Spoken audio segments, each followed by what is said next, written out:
আসসালামু আলাইকুম সুপ্রিয় একাদশ শ্রেণীর শিক্ষার্থীবৃন্দ, আশা করি আল্লাহর অশেষ রহমতে তোমরা সবাই বেশ ভালো আছো, সুস্থ আছো এবং নিরাপদে আছো।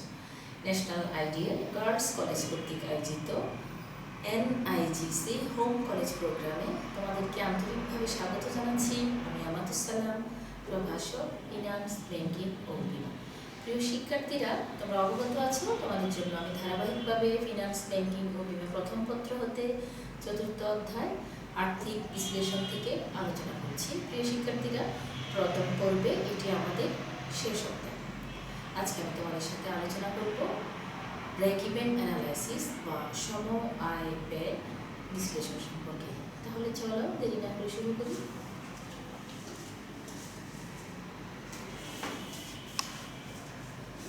আমাদের প্রিয় প্রতিষ্ঠান, প্রাণের প্রতিষ্ঠান ন্যাশনাল আইডিয়াল গার্লস কলেজ কর্তৃক আয়োজিত আজকের অনলাইন ক্লাসের আলোচ্য বিষয় সম আয় ব্যয় বিশ্লেষণ। প্রিয় শিক্ষার্থীরা, বিস্তারিতভাবে জানার আগে আমরা প্রথমে জেনে নেই সম আয় ব্যয় বিশ্লেষণ কি।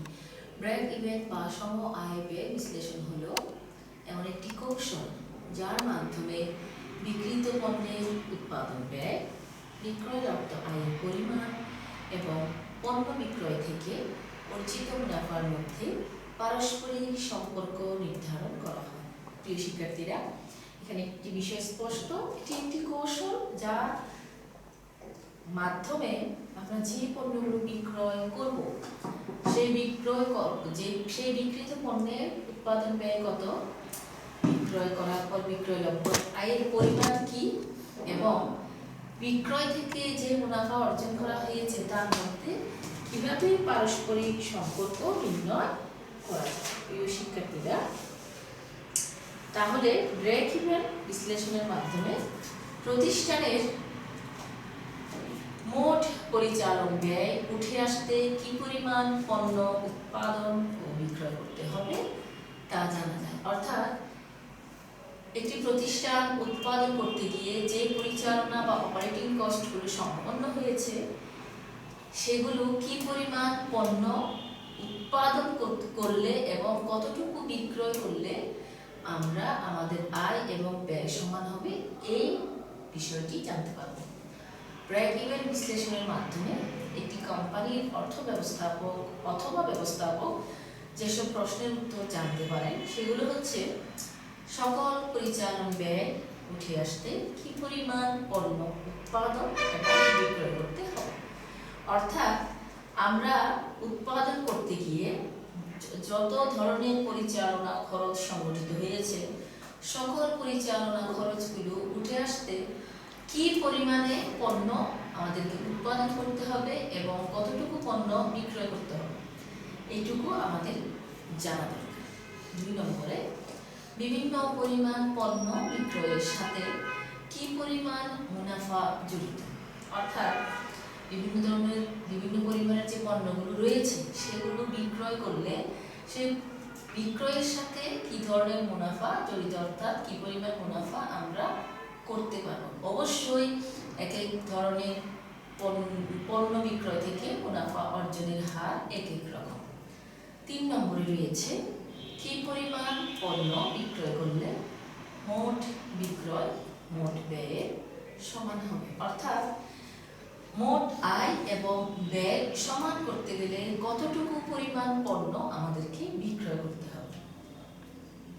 4, নির্দিষ্ট পরিমাণ মুনাফা অর্জন করতে হলে প্রয়োজনীয় বিক্রয়ের পরিমাণ কত হবে। অর্থাৎ আমরা যদি একটি নির্দিষ্ট পরিমাণ মুনাফাকে টার্গেট করি অথবা মুনাফার লক্ষ্য স্থির করি, ততটুকু পরিমাণ মুনাফা অর্জন করতে হলে ঠিক কতটুকু প্রয়োজনীয় বিক্রয়ের পরিমাণ নির্ণয় করতে হবে।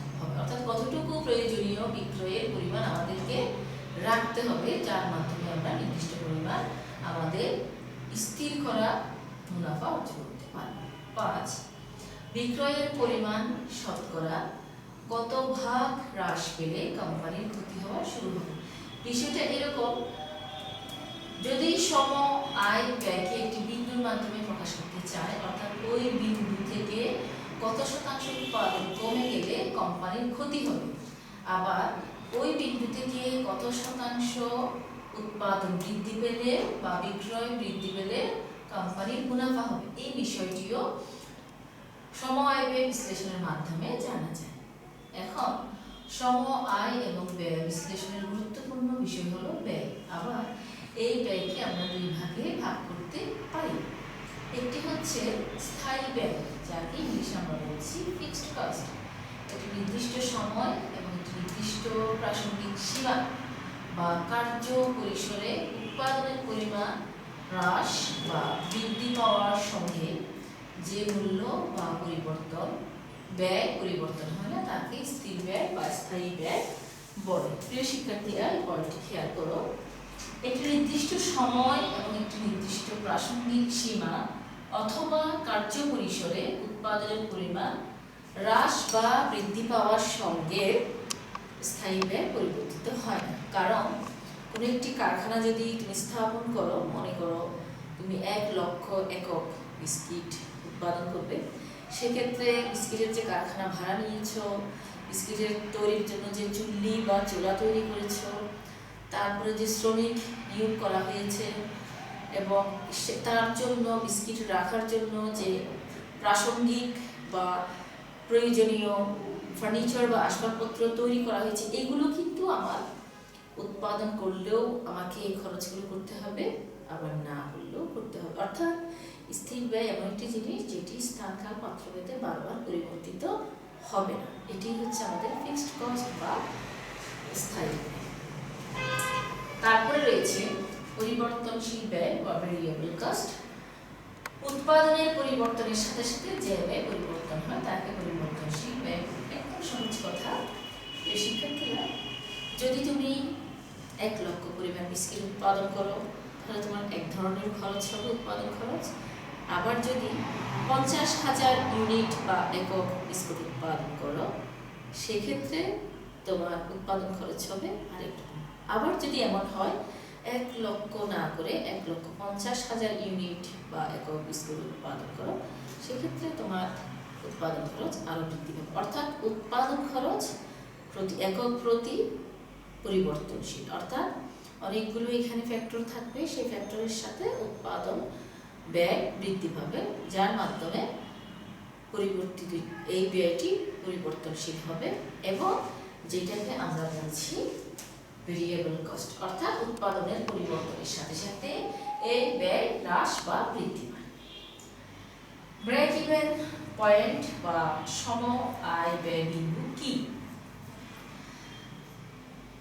আসলে এই বিষয়টি হচ্ছে যে বিন্দুতে মোট বিক্রয়লব্ধ আয় মোট ব্যয়ের সমান হয় তাকে ব্রেক ইভেন পয়েন্ট বা সম আয় ব্যয় বিন্দু বলে। অর্থাৎ এটি এমন একটি বিন্দু যেখানে মোট আয় মোট ব্যয়ের সমান হয়, না ক্ষতি না মুনাফা, এমন একটি অবস্থায় বিরাজমান একটি বিন্দু। এটি হচ্ছে ব্রেক ইভেন পয়েন্ট বা সম আয় ব্যয় বিন্দু। এই সম আয় ব্যয় বিন্দুর কিছু বৈশিষ্ট্য রয়েছে। বৈশিষ্ট্যগুলো হচ্ছে সম আয় ব্যয় বিন্দুতে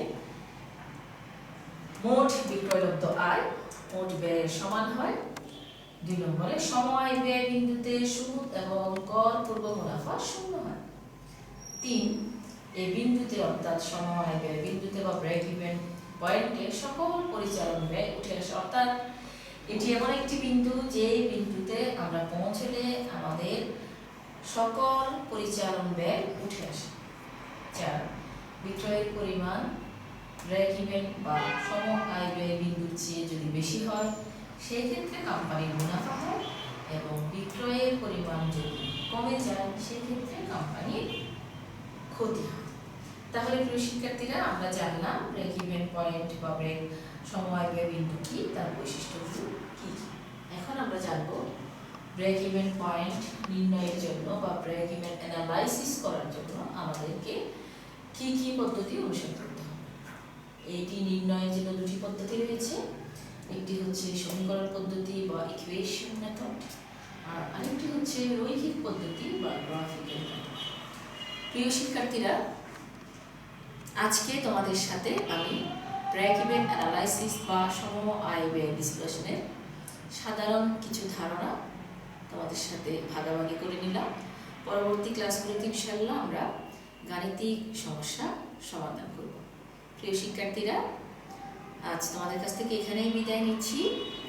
আমি আমাতুস সালাম, প্রভাষক, ফিনান্স ব্যাংকিং ও বিমা। আমার মোবাইল নম্বর এবং আমার FB মেসেঞ্জার আইডি দেওয়া আছে। আর আজকে 43 নম্বর লেকচারটি অনুষ্ঠিত হলো। প্রিয় শিক্ষার্থীরা, আজকের মতো এখানেই বিদায় নিচ্ছি। পরবর্তীতে ইনশাআল্লাহ আবারও তোমাদের সামনে হাজির হব অন্য কোনো টপিক নিয়ে। ততদিনে ভালো থেকো, সুস্থ থেকো, নৈতিক গুণ সম্পন্ন হও এবং সবসময়ের জন্য স্বাস্থ্যবিধি মেনে চলবে। আল্লাহ হাফেজ।